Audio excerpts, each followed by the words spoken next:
Bab 655. Dari mana kerabat miskin itu berasal?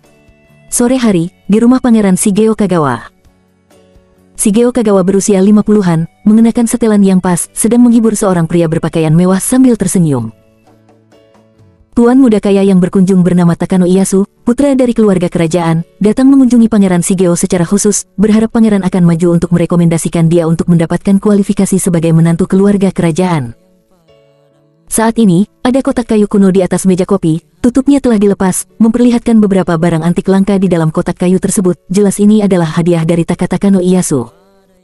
Shigeo Kagawa sangat tertarik dengan barang antik ini, tetapi dia tidak menunjukkannya di wajahnya.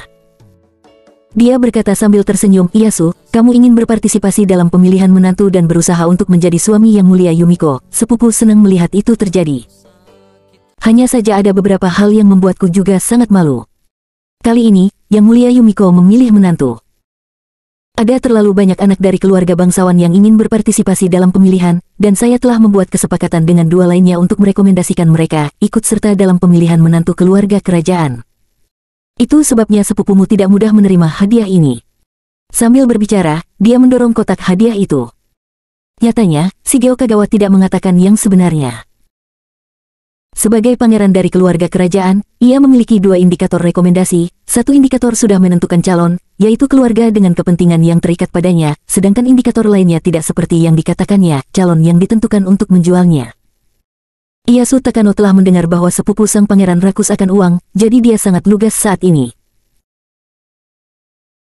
Dia mengeluarkan dokumen kepemilikan saham, mendorongnya dengan hormat, dan berkata, "Ayah saya mengatakan bahwa jika sepupu saya maju untuk merekomendasikan Ieyasu untuk pemilihan, selain itu untuk beberapa barang antik, keluarga Takano bersedia menyumbangkan 5% saham keluarga sebagai hadiah untuk sepupu saya.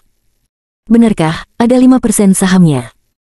Melihat itu ada manfaat yang begitu besar, citra Pangeran Shigeo Kagawa tidak ada lagi, dan hanya keserakahan yang tersisa di matanya. Meskipun keluarga Takano tidak dianggap luar biasa di antara kerabat kerajaan, bagaimanapun juga mereka adalah keluarga kaya dengan kerabat kerajaan. Bagian properti 5% ini setidaknya bernilai beberapa miliar. Anda tidak perlu melakukan apa-apa, cukup maju dan merekomendasikan anak laki-laki dari keluarga Takano untuk berpartisipasi dalam pemilihan menantu, di mana Anda dapat menemukan barang semurah itu. Kagawa Shigeo berkata dengan munafik, "Ieyasu, keluarga Takano Anda telah menginvestasikan uang dalam jumlah yang begitu besar. Sebagai sepupunya, saya pantas menerimanya." Takano Ieyasu juga berpura-pura, "Ini sedikit perhatian, sepupu tolong jangan tersinggung. Jika Ieyasu dapat memenuhi harapan tinggi ayahku kali ini dan berhasil menikahi Yang Mulia Yumiko, keluarga Takano akan berterima kasih lagi di masa depan." Shigeo Kagawa tertawa dan berkata dengan lega, "Oke, bagus. Saya dapat melihat bahwa keluarga Takano Anda pasti akan memenangkan pemilihan menantu kali ini. Dalam hal ini, saya akan menjadi mak comblang untuk Anda karena kecantikan seorang dewasa." Di depan wajahnya, Shigeo Kagawa dengan senang hati menerima barang-barang antik dan saham. Ieyasu Takano diam-diam sedikit terlena ketika melihat bahwa pangeran kerajaan ini tidak berbeda dengan orang-orang desa yang tidak punya uang dan tidak bisa lepas dari pemerasan banyak uang. Pada saat ini, seorang pelayan datang dan berkata, "Yang Mulia, ada seorang pemuda di luar, mengaku sebagai kerabat junior Anda yang telah lama hilang, dan datang mengunjungi Anda dengan sengaja." Kagawa Shigeo bertanya, "Junior yang telah lama hilang, kerabat?" Dia bertanya lagi, "Siapa namanya?" Ada terlalu banyak kerabat muda yang datang berkunjung akhir-akhir ini, semua ingin dia maju untuk merekomendasikan calon menantu laki-laki. Nama pemuda itu adalah Masao Kenzi, dan dia berkata bahwa kamu adalah sepupunya menurut senioritas kerabatnya. Jawab pelayan itu. Ketika pelayan mengatakan ini, wajah Takano Ieyasu langsung menjadi tidak nyaman. Tempat ini baru saja naik ke sepupunya, dan ada orang lain yang datang untuk memanjat sepupunya. Orang bernama Masao Kenzi ini pasti tertarik dengan Yang Mulia Yumiko. Kecantikan membuatnya ingin datang ke sini untuk mencari kualifikasi untuk pemilihan menantu. Masao Kenzi, anak laki-laki dari keluarga mana ini? Kagawa Shigeo sedikit bingung, di antara begitu banyak kerabat yang lebih muda, apakah ada yang seperti itu? Pelayan itu menebak bahwa dia tidak dapat mengingatnya, jadi dia menjelaskan lebih lanjut. Dia juga mengatakan hal yang lama pada waktu itu. Dia mengatakan bahwa neneknya adalah Putri Yushi di era Showa, dan bibimu yang telah hilang selama bertahun-tahun. Setelah mendengar ini, Shigeo Kagawa berpikir dengan hati-hati, dia ingat. Dia memang memiliki bibi yang menghilang. Dia masih remaja saat itu, dan dia sangat terkesan dengan masalah ini, dan bibi itu sangat dekat dengannya sejak dia masih kecil, dan selalu menyukainya. Tapi itu adalah berapa tahun yang lalu. Selain itu, dia mendengar bahwa keluarga bibi itu mengalami kemunduran, dan dia tidak ingin kembali ke ibu kota kekaisaran. Dia lebih suka menjadi biarawati di negara asing. Kagawa Shigeo berpikir sejenak, lalu melambaikan tangannya dan berkata, pergi dan suruh dia pergi. Katakan saja, saya baru saja keluar dari halaman belakang bersama teman-teman saya, dan tidak tahu kapan saya akan kembali. Pelayan membungkuk sedikit, berbalik dan pergi. Tapi sebelum pelayan itu meninggalkan ruang tamu, Kenzi sudah masuk tanpa undangan. Tuan Masao, bagaimana Anda bisa masuk tanpa izin? Pelayan itu membeku di tempat, tidak baik memblokir, atau tidak memblokir. Wajah Shigeo Kagawa langsung tenggelam. Dia memiliki dua kesan tentang pria bernama Masao Kenzi ini. Kesan pertama adalah pria ini sangat kasar dan tidak berpendidikan. Kesan kedua adalah pria ini terlihat familiar, seolah-olah dia pernah melihatnya di suatu tempat. Faktanya, Kenzi bertemu dengannya, tidak hanya dengan dia, tetapi juga dengan kakek, ayah, sepupu Yumiko dan sebagian besar anggota keluarga kerajaan, tetapi terakhir kali nama Kenzi adalah Kenan Harimurti dan menggunakan mantra yang mengubah penampilan dan suaranya. Kali ini Kenzi menunjukkan wujud aslinya, jadi Shigeo Kagawa tidak dapat mengenalinya. Takano Ieyasu melihat wajah sepupunya jelek, jadi dia berdiri dari sofa, menunjuk ke arahnya dengan dominan dan berkata, kamu, segera keluar. Apakah kamu tak malu memasuki rumah tanpa izin tuannya? Kenzi memandangnya, pria ini berpakaian mewah, dengan wajah sombong, dan ada beberapa barang antik di atas meja kopi. Dia tahu betul bahwa pria ini ada di sini untuk memberikan hadiah, dan dia mungkin juga sedang mencari rekomendasi. Kenzi mengabaikannya, dan berkata dengan sopan, Yang Mulia, nenek saya, Pangeran Kagawa Yoko, sebelum dia meninggal, meminta saya untuk datang menemui Yang Mulia, dan meminta saya untuk menyerahkan surat kepada Yang Mulia. Setelah mendengar ini, Takano Ieyasu tidak bisa memberi serangan lagi, jadi aku menatap Shigeo Kagawa. Shigeo Kagawa mengerutkan kening sejenak, dan berkata dengan sedih, bawa ke sini. Kenzi menyerahkan surat itu, Shigeo Kagawa membukanya dengan santai, dan sebuah cincin jatuh dari amplopnya. Begitu dia melihat berlian kuning berbentuk krisan bertatahkan pada cincin ini, Kagawa Shigeo tahu betul bahwa ini memang cincin Bibi Yushi. Saat itu, dia dan orang tuanya sedang menonton upacara dan melihat dengan mata kepala sendiri kakek kaisar di upacara kedewasaan Bibi Yushi maju dan memberikan cincin ini padanya dengan tangannya sendiri.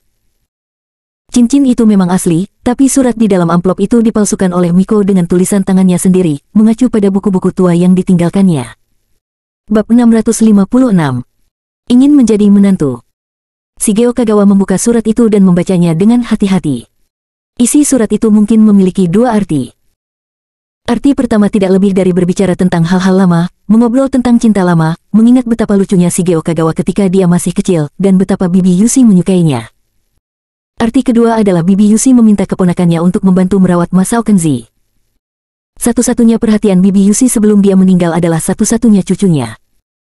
Dia berharap Shigeo Kagawa akan merawatnya, biarkan dia berpartisipasi dalam pemilihan seorang menantu, dan bantu dia mendapatkan pijakan, tidak lagi terlantar, dan sebagainya. Shigeo Kagawa meletakkan surat itu dan memandang Kenzi dengan tidak nyaman. Bibi Yushi telah meninggal. Ya, nenek saya meninggal di 4x bulan lalu. Kenzi berkata tidak rendah hati atau sombong, tidak takut mengutuknya neneknya itu di rumah. Adapun neneknya, dia meninggal ketika dia meninggal, meskipun neneknya sendiri tidak meninggal, dia tidak keberatan mengatakan hal-hal buruk di belakangnya, karena Kenzi ditinggalkan oleh ayahnya sejak dia masih kecil. Nenekmu ingin kamu kembali ke Kyoto untuk jadi menantu. Kagawa Shigeo bertanya lagi, kali ini dia melihat hadiah yang dibawa Kenzi di tangannya, itu hanya sekantong buah. Kagawa Shigeo diam-diam menggertakkan giginya bahkan lebih kesal. Ya seperti itulah. Kenzi berkata dengan sopan, tolong Yang Mulia, dukung dan rekomendasikan Kenzi untuk berpartisipasi dalam pemilihan. Takano Ieyasu di sebelahnya tidak bisa duduk diam, orang ini memang pesaingnya, dia tidak bahkan melihat diri sendiri, kodok dari pedesaan berani memiliki rencana untuk Yang Mulia Yumiko, itu terlalu dibesar-besarkan dan tidak tahu malu. Namun, dia menahan napas, dan itu bergantung pada apa yang dikatakan Pangeran Shigeo. Shigeo Kagawa mengambil cangkir teh dan meniupnya dengan suam-suam kuku. Masao Kenzi, saya menyarankan Anda harus menyerah. Saya tidak akan mengatakan apakah Anda dapat memverifikasi identitas anak kerajaan Anda. Raja ini mengatakan bahwa dalam pemilihan menantu kali ini, jumlah anak berprestasi yang direkomendasikan oleh berbagai keluarga kerajaan telah mencapai lebih dari 30 orang, dan di antara anak-anak berprestasi ini, semuanya berasal dari keluarga kaya, luar biasa, berbakat, bangsawan di antara para bangsawan dan elit di antara para elit. Yang mulia, nenek Anda hanyalah seorang putri dalam nama saja. Terlebih lagi, dia tidak pernah kembali ke kaisar selama bertahun-tahun. Yah, banyak orang tidak mengingatnya lagi. Dengan prestise serta pengaruh keluargamu, sama sekali tidak ada peluang bagimu untuk memenangkan pemilihan sebagai menantu. Oleh karena itu, saya tetap menyarankanmu untuk fokus bersikap pragmatis dan tidak memiliki ilusi. Ini tidak menyenangkan, mereka sebenarnya sangat nyata, dengan kondisi seperti ini, dia pasti akan menggelengkan kepalanya, dan tidak mungkin optimis tentang dia. Belum lagi menyia-nyiakan hak berharga untuk merekomendasikan menantu laki-laki pada kerabat miskin yang tidak memiliki peluang menang dan tidak memiliki nilai manfaat. Terus terang, Shigeo Kagawa tidak mengambil jalan memutar dalam kata-katanya, sebenarnya, itu demi almarhum bibinya, dan dia tidak ingin Kenzi menghabiskan lebih banyak uang untuk mengganggunya. Apakah semudah itu bagi keluarga kerajaan untuk memilih menantu laki-laki? Takano Ieyasu tersenyum, dan berkata dengan mengejek, sepupu Kenzi, yang mulia menunjukkan simpati untukmu, dan tidak ingin memberimu harapan, tetapi berakhir dengan aib. Takano Ieyasu menyarankan sepupu untuk mencari cara untuk mendapatkan sedikit uang dan menjadikan diri Anda layak terlebih dahulu. Kamu melihat ke bawah sekarang, jika kamu bertemu kerabat lain, itu akan sedikit memalukan. Hehehehe. Takano Ieyasu tertawa senang. Kenzi tertawa dan tidak menyukainya, dan berkata kepada Shigeo Kagawa, Yang mulia, apakah Kenzi dapat dipilih sebagai menantu adalah sesuatu untuk nanti, tidak ada artinya berbicara terlalu banyak. Namun, apakah aku memenuhi syarat untuk ikut pemilihan adalah hal yang paling penting saat ini. Jadi Kenzi masih berharap Yang Mulia Pangeran dapat membantu dan maju untuk merekomendasikan, sehingga Kenzi dapat dipilih sebagai suami Yang Mulia. Karena ini adalah keinginan terakhir nenek dan orang tua, Kenzi tidak bisa tidak menganggapnya serius. Melihat pria ini mengeluarkan kata demi almarhum Bibi Yusi lagi, wajah Kagawa Shigeo menjadi jelek lagi. Orang ini begitu cuek dengan sanjungan sehingga Kagawa Shigeo berharap dia bisa segera diusir. Dia mendengus melalui lubang hidungnya, dan berkata dengan acuh tak acuh, Masao Kenzi, meskipun aku ingin membantumu, sayang sekali aku tidak bisa membantumu. Aku telah memberikannya kepada Ieyasu Takano, yaitu sepupu yang sedang berbicara kepada Anda.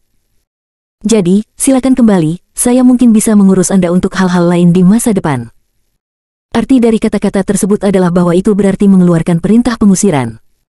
Takano Ieyasu meletakkan cangkir tehnya, dan berkata dengan menghina, sepupu Kenzi, silakan kembali.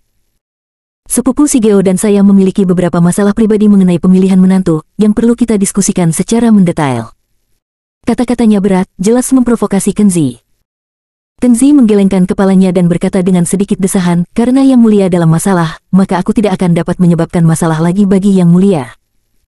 Dia meletakkan sekantong buah di tangannya di atas meja teh, katanya sebagai hadiah untuk pertemuan itu. Melihat sekantong buah, Shigeo Kagawa diam-diam mengerutkan kening lagi, sementara Ieyasu Takano, di sampingnya, mencibir tanpa henti. Namun, sebelum Kenzi pergi, ada hal penting lain yang perlu dilakukan. Kenzi berkata lagi, meskipun nenek sudah lama tinggal di 4X, dia juga tahu bahwa adalah berkah besar dalam hidup bagi Yang Mulia memiliki seorang putra. Sebelum nenek meninggal, dia secara khusus mengatakan kepadaku untuk mengunjungi putra Yang Mulia atas namanya, sebagai cara untuk mengungkapkan kedekatan dan cintanya. Setelah mendengar ini, Shigeo Kagawa mengungkapkan ketidaksenangannya, karena putra yang dia dapatkan tahun-tahun terakhirnya jarang bertemu dengan tamu, karena putranya agak gila. Putranya adalah masalah besarnya. Meskipun sebagian besar keluarga kerajaan tahu bahwa keluarganya memiliki putra yang gila, hanya sedikit orang yang berani menyebutkannya di depannya. Melihat wajahnya yang tidak bahagia, Takano Ieyasu menunjuk Kenzi atas inisiatifnya sendiri dan menegurnya otentik, kamu sangat berani. Tuan muda Yang Mulia, apakah orang sepertimu yang bisa bertemu dengannya secara santai? Segera keluar dan jangan mengacau di sini. Kenzi bingung sejenak, dan dia kata-kata menyengat, Takano Ieyasu, apa yang kamu bicarakan? Aku akan bertemu sepupu kecilku atas permintaan nenekku, apa hubungannya denganmu? Kamu. Takano Ieyasu tersipu, tidak bisa menjawab untuk waktu yang lama. Selain itu, ini adalah keinginan terakhir nenekku. Dia menjelaskan ini sebelum dia pergi. Sebagai seorang junior, bukankah aku harus memenuhi keinginan kecil ini? Kenzi berkata di sini, matanya menyipit melirik ke Shigeo Kagawa.